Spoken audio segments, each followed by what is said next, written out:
आदम और हव्वा फल खाते ही क्यों नहीं मरे? परमेश्वर पापियों से प्रेम करता है, लेकिन वो पाप से घृणा करता है, क्योंकि पाप मनुष्य को बर्बाद कर देता है। परमेश्वर प्रेम है, लेकिन परमेश्वर न्याय भी है।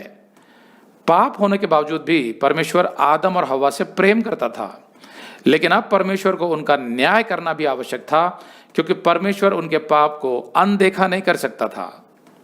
तो क्या समाधान निकाला परमेश्वर ने ताकि उसका प्रेम और न्याय दोनों बरकरार रहें?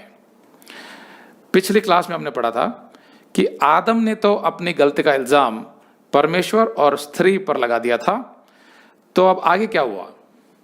उत्पत्ति 3:13, तब यहोवा परमेश्वर ने स्त्री से कहा, तूने यह क्या किया है? स्त्री ने कहा, सर्प ने मुझे बहका दिया, तब मैंने खाया। मतलब उसने अपना इल्जाम सर्प पर लगा दिया कि इसने मुझे बहला फुसला कर यह फल खाने को बोला, तो मैंने खा लिया। तब यहोवा परमेश्वर ने सर्प से कहा, तूने जो यह किया है, इसलिए तू सब घरेलू पशुओं और सब बनेले पशुओं से अधिक शापित है। तू पेट के बल चला करेगा और जीवन भर मिट्टी चाटता रहेगा। तो यहां पर एक सवाल उठता है कि यहां पर शैतान ने सर्प का इस्तेमाल किया था, तो सर्प को श्राप क्यों दिया परमेश्वर ने? और यहां लिखा है कि तू बाकी पशुओं से अधिक शापित है। इसका मतलब बाकी पशु भी कहीं ना कहीं शापित हो गए। तो ऐसा क्यों किया परमेश्वर ने? तो इस आयत को हम इसी तरह समझ सकते हैं कि मनुष्य की सृष्टि से पहले परमेश्वर ने बाकी सब कुछ बनाया, बाकी जीवों को, मतलब पेड़ पौधे, जानवर, पक्षी, ये सब कुछ पहले बनाया और एक वातावरण तैयार किया जिसमें मनुष्य आराम से रह सके। फिर उसने मनुष्य को अपनी समानता और अपने स्वरूप में बनाया। तो बाकी जितने भी जीव जंतु हैं वो अपने आप में कुछ नहीं है, वो सब कुछ मनुष्य के लिए ही बनाया गया था। फिर आगे की आयतों में हम पढ़ेंगे कि भूमि को भी परमेश्वर ने शापित किया और भूमि ऊंट कटारे यानी झाड़ियां और कांटे उगाने लगी। पहले उसमें सिर्फ अच्छे अच्छे पेड़ पौधे फल फूल सब होते थे, अब उसमें कांटे झाड़ियां सब उगेंगी। तो ये अगर आप ध्यान से देखें तो ये सारा वातावरण जो बहुत खूबसूरत था पहले, वो आदम और हव्वा और उनकी पीढ़ियों के लिए बनाया था परमेश्वर ने। जैसा कि उत्पत्ति 1:28 में परमेश्वर ने आदम और हव्वा को सब जीवों और सारी पृथ्वी पर आधिपत्य दिया उनके सुख और आराम के लिए। तो अब परमेश्वर चाहता था कि वो कष्ट भोगें, तो उनको कष्ट भोगने के लिए आवश्यक था कि उनका जो वातावरण है वो खराब हो जाए। तो इस तरीके से जो शापित हो गया बाकी सब कुछ, उसे क्या होने वाला था? जानवरों के व्यवहार में परिवर्तन होगा, उनकी प्रकृति में। कुछ जानवर खतरनाक हो जाएंगे, जो बनेले हैं वो आक्रमण कर सकते हैं मनुष्यों पर और मनुष्य को उनसे खतरा हो गया। जो पालतू जानवर हैं उनमें अब मृत्यु आ गई, क्योंकि मृत्यु संसार में प्रवेश कर चुकी थी। तो उनके जो अपने जानवर हैं, भेड़ बकरियां गाय बैल भैंस, ये मरेंगे सारे। और अब मनुष्य को खेती करनी पड़ेगी, बहुत कड़ी मेहनत करनी पड़ेगी, कांटे साफ करने पड़ेंगे, झाड़ियां साफ करनी पड़ेंगी। तो ये वातावरण जो शापित हो गया, उससे कष्ट किसको हुआ? मनुष्य को, आदम और हव्वा को और उनकी पीढ़ियों को। तो इसीलिए ये सब कुछ परमेश्वर ने ऐसे लिखा, ऐसे कहा। और जहां तक बात है सर्प की, जिसको परमेश्वर ने कहा कि तू पेट के बल चला करेगा और जीवन भर मिट्टी चाटता रहेगा, तो ये एक भाषा शैली है जहां पर परमेश्वर ये समझाने की कोशिश कर रहा था कि शैतान ने जो सर्प का इस्तेमाल किया था, उस ओहदे से सर्प को नीचे गिरा दिया गया। मतलब इससे ये जाहिर होता है कि पहले जो सर्प था उसकी टांगे थी और वो टांगों के बल चला करता था।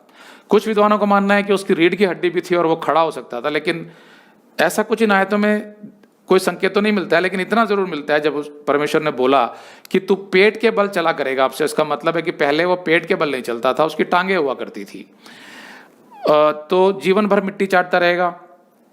तो वो परमेश्वर ने उसको एक तरीके से ओहदे से नीचे गिरा दिया, सिर्फ एक तरीके से मानव जाति को ये बताने के लिए कि शैतान से प्रलोभित होकर, उसकी प्रेरणा पाकर अगर तुम कुछ भी करोगे परमेश्वर के विरुद्ध, तो सीधा नीचे गिरा दिए जाओगे। जैसे हम कभी कभी कह देते हैं किसी को कि मैं तुझे धूल चटा दूंगा, कहने का मतलब क्या होता है कि मैं तेरे अहंकार को खत्म करके तुझे नीचे गिरा दूंगा।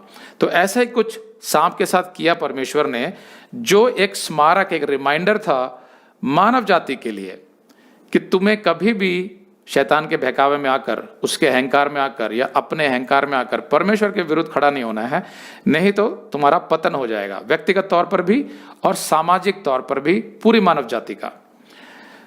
तो परमेश्वर ने सर्प से जो कहा तू पेट के बल चला करेगा, इसके विषय में विज्ञान जो कहता है वह बहुत ही रोचक है। एक वेबसाइट है animals.howstuffworks.com और दूसरा है dnaindia.com। इनके आधार पर सांप जो है वो भी छिपकली यानी लिजर्ड्स की जाति का है, उसी में से निकलता है। तो वो छिपकलियों में एक वंशाणु होता है, जीन्स, जिसका नाम है सोनिक हेजहॉग जीन, SHH, जो जिम्मेवार होता है उस जीव में टांगे लेके आने का जब वो जन्म लेता है।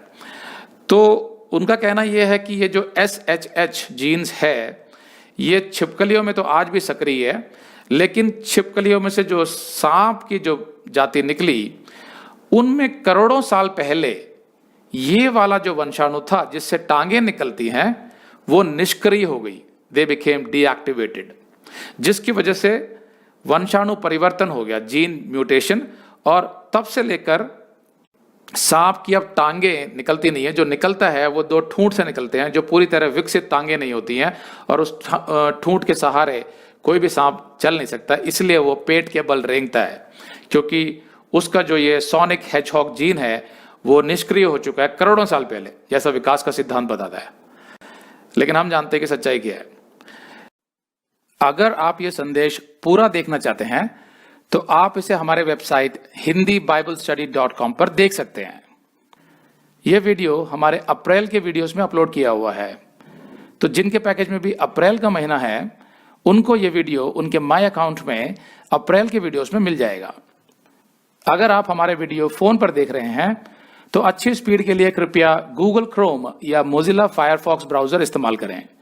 मतलब आप गूगल क्रोम या मोजिला फायरफॉक्स ब्राउजर खोलकर उसमें hindiBiblestudy.com टाइप कीजिए। अगर आप हमारे वेबसाइट के विषय में जानकारी हासिल करना चाहते हैं तो आप YouTube पर हमारा संदेश देख सकते हैं, जिसका शीर्षक है एक विशेष सूचना, हमारी मिनिस्ट्री का अगला चरण, second phase of our ministry. उसका लिंक इस वीडियो के नीचे दिया हुआ है।